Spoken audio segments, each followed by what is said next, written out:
ममता दीदी, आपका समय अब समाप्त हो गया है। 30 सीटें आते ही आपका समय समाप्त हो जाएगा।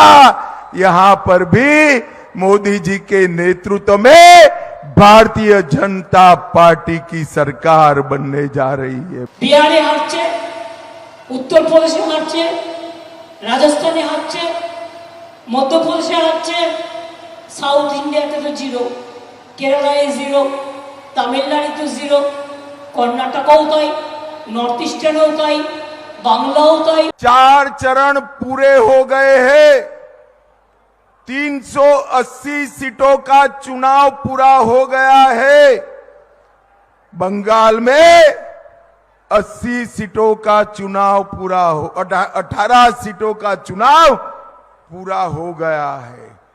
आज मैं बताकर जाता हूं, ये 380 सीट में मोदी जी 270 सीट लेकर पूर्ण बहुमत प्राप्त कर चुके हैं और आगे की लड़ाई 400 पार करने की है।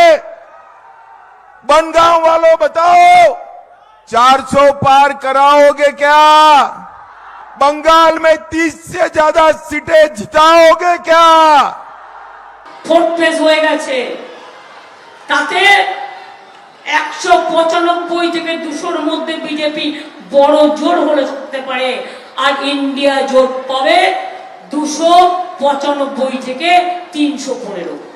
বলে বেড়াচ্ছে ইসবার 400 পার, আমি বলি ইসবার পগার পার। আবার টুপি লাগিয়ে বলছেন বাঙালিরা চায় মোদি আসুক, বাঙালিরা কেউ চায় না, তুমি তো কলঙ্ক।